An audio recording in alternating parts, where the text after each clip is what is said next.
The JWL Sports, where we review all the best sports clips from around the country. We're watching a clip of Undisputed talking about the 49ers versus the Packers, where Nick Bosa says he doesn't think that teams made Jordan Love feel uncomfortable. Ooh, what I think is Bosa's getting a little nervous because he knows that Jordan Love is legit and he is a little scared. Yeah, I said it. He is scared because Jordan Love is here and he is coming to conquer. Let's watch this clip and get into it. It's stating obvious. Nicholas John Bosa doesn't really, he don't play mind game. Yeah. He doesn't really try to trash talk his opponents. I mean, even some of the mic'd up segments you hear, he sounds like a kid out there. This isn't any of that. It's him stating obvious. The Dallas Cowboys didn't show the Green Bay Packers what playoff urgency was. Green Bay Packers showed the Dallas Cowboys what playoff urgency was, and the mindset you got to have going out there play after play. The windows are supposed to be tighter, Skip. They're supposed to be tight. It's supposed to happen fast. Decision making is supposed to have to be on point. Yep. You're not supposed to have play after play of guys running wide open. Yep. But they don't deal with this offense very often. They don't deal with the West Coast offense. They don't deal with the tight end sneaking through very often. They don't deal with the plays that Matt LaFleur drew up very often. The San Francisco 49ers deal with it all the time. It's like dealing with elementary school math, and then all of a sudden you get in the playoffs and you're dealing with college. Why do the Cowboys deal with it all the time? Not deal with it all the time, but the 49ers do. I'm a little confused by that. Trigonometry. Yeah. And it's like, whoa, what is all this? What is all this? Well, the San Francisco 49ers deal with this year in and year out. Their defense deals with Kyle Shanahan day in and day out. Kyle Shanahan has been with Matt LaFleur, has coached with him. They went to the same school of Hard Knocks. He was literally on his staff underneath Kyle Shanahan. So he knows what he's trying to do. So he's going to communicate with Steve Wilks as he communicated with DeMeco Ryan last year, as he communicates with all his defensive coordinators, what he should be looking for, the keys, the tails in this offense, the reasons they will be able to stop it. And I'm sure Matt LaFleur on the other side is doing that for his defense. The difference is Nicholas John Bosa. No. The difference is that Jordan Love is way better of a quarterback than Brock Purdy. And it's not even close. It's not even close. What Jordan Love is doing with the Packers and the team that he has around him, it's not even close. Brock Purdy, again, I don't think Brock Purdy is a trash quarterback. I think Brock Purdy is a pretty good quarterback. I don't think Brock Purdy has proven to me one bit that he is some elite quarterback. He just hasn't. He has never truly won a big, tough, competitive game. He hasn't. He just hasn't. And he has to prove that he is able to do that. Jordan Love has proven that he can do that. He did that last week against the Dallas Cowboys. Okay? He came in there and dominated. He didn't just win. He dominated. Now, I'm not telling you that Jordan Love is going to come in and dominate the 49ers, but he absolutely will play great. He's not going to look like a deer in headlights, okay? That's not what's about to happen. Jordan Love has arrived. Jordan Love is a really, really good quarterback. Yes, it took a minute. Yes, it took some confidence boosting. Yes, it took some time to get right with LaFleur, but it's right. And the Dallas Cowboys have been playing some of the best football in the NFL for the last month and a half or so, okay? And not only have they been playing great football, but they've been playing great football against other good competitive teams. That's the difference. That is the difference. The 49ers have not been beating up on good teams. The opposite. They beat up on bad teams, and any of the kind of good teams, they played close, and they either lost or they played close, or they beat the Dallas Cowboys and the Dallas Cowboys on the road, or when they were home, which, the Dallas Cowboys, everyone knows how bad they are on the road, and they're just not that great of a team to begin with, and they beat the Eagles, and the Eagles were a terrible team. And I said this previously, that so much of why we think that the 49ers are so amazing and so elite is because they beat the Cowboys and the Eagles, okay? The Cowboys have shown to not be elite, number one. Number two, the Cowboys had shown to be terrible on the road, okay? And number three, the Eagles have shown to not be good. So beating them is not impressive. It's not impressive at all. But the Packers did, because one, you could make the argument, well, if you're saying the Cowboys aren't that good, then why is beating them anything special? And that's a fair point. But it can't be disputed that the Cowboys played good at home, at least. I don't think that the Cowboys were this great team, but they did play good and at least competitive at home. They got undressed by the Packers, by Jordan Love. They got embarrassed. No ifs, ands, or buts.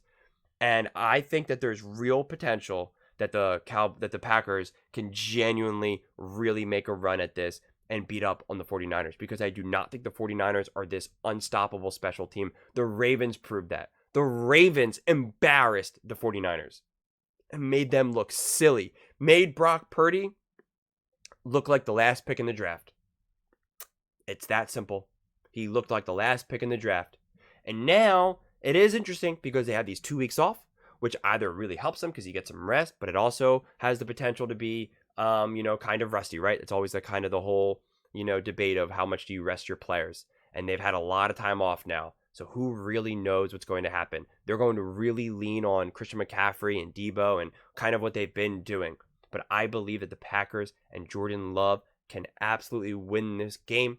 And I'm going to make the prediction that I think that the Packers are going to win this game. I think Jordan Love, Matt LaFleur, is going to dethrone the fake 49ers, because everyone wants to crown the 49ers as the Super Bowl champions. Everyone wants to say that the 49ers are the best team in the NFL. Oh, they would have won the Super Bowl if Brock Purdy didn't get injured. They would have won the NFC Championship if Brock Purdy didn't get injured. If we had a quarterback. Oh, cry me a river. Oh, cry me a river. I mean, get out of here. You have to do something for me to tell you that you're capable of doing something. You have to be great and elite for me to crown you as being great and as an elite. Did we say that Patrick Mahomes was the best quarterback before he won a Super Bowl or an MVP? No. So it doesn't make any sense. Make it to a Super Bowl. Play elite in an elite game, in a competitive, tough game before you tell me that that's who you are. Because as of right now, that's not what happens. The only real person that's really kind of consistently proven himself is Shanahan, because he did get to the Super Bowl, and he did get to the Super Bowl with kind of a ragtag bunch to some degree. But with that said, his record has kind of, not really been that great, especially obviously when he's losing in the fourth quarter or trailing. That's a big deal. That really shows a massive flaw in the 49ers and Shanahan. So, and Brock Purdy for that matter. So I absolutely believe that the Packers not only have a legit chance at winning this game, but I think I'm calling it. I think the Packers are going to win this game. So Eric Armstead, Chase Young, All-Pro Fred Warner. He's still there. Chase Young. I mean, you forget about that. Charvarius Ward, who had Pro Bowl All-Pro season. Diamador Lenore, Tayshaun Gibson on the other side, and we haven't even got to Christian McCaffrey in the offense. So those are the reasons why this team will feel confident. Nicholas John Bosa feels the windows will be closed, because they won't just let over routes run butt naked all day and all night. They won't just let Jordan Love sit in the pocket back there and bake up a pie as he did against the Dallas Cowboys. They will bring pressure, and they will bring it with 4 players. Okay, real quick, Richard. So will they make Jordan Love uncomfortable? No question they'll make him uncomfortable. Okay. They've made everybody uncomfortable all year. They will make him uncomfortable. Well, they make Lamar Jackson uncomfortable? I ain't going to let you get away with that one. He beat me that way. They ain't make I beat Lamar him. Jackson. I hear what you're saying. Conversation. Well, I don't think Joe Burrow was real uncomfortable that day. Not real uncomfortable, right? What about Kirk Cousins? I'm just saying, Richard. Don't say everybody. As Skip says, y'all want to put some. Didn't Kirk Cousins look like an elite all-time pro against the 49ers, right? I'm pretty sure. Before he got injured. No, well, maybe. I'm just saying I came at you because you said everybody. And I'm just letting you know they did not make Lamar Jackson uncomfortable. That's all I'm saying. This is a different quarterback. That's a fair assessment. And Joe Burrow, I watched Lamar Jackson lose to the Pittsburgh Steelers. We're not talking about the Pittsburgh Steelers. Pickett We're not talking I'm just about the saying, Steelers. when we're talking about one-offs, I watched them lose to the Pittsburgh Steelers and throw no touchdown passes in the game. Why did I mention anything negative about a team he played for? I gotta be stupid to do that because he go. As soon as I say Seattle, Tampa Bay, some 49ers, he gonna go crazy. Calm down, little fella. I got you. But here's what I would say about making him uncomfortable. So far, teams have not been able to make him uncomfortable. Okay? He's back there as cool as the other side of the pillow. Okay? He's just back there playing football. And the more and more he plays and he gets comfortable in these situations, you can blitz him, you can do all the different things. We saw the Dallas Cowboys put pressure on him and almost get there. But he was able to throw off his back foot Aaron Rodgers-like and deliver the football in sync. Now, do I think they're going to go up there and beat the San Francisco 49ers? No, I do not. No, I do not. But do I think that this young man has the potential to have an excellent game? Well, we'll be sitting back and going, man, they got to pay him. Yeah, I do. I do. I respect. I do too. I think they're going to win. I think exactly what Keyshawn Johnson was talking about is so true. And again, the 49ers are not this unstoppable juggernaut like Sherman is trying to act like they are, where they make everyone uncomfortable and all this. That's not true. That's just not true, okay? So the Packers have what it takes to win this game.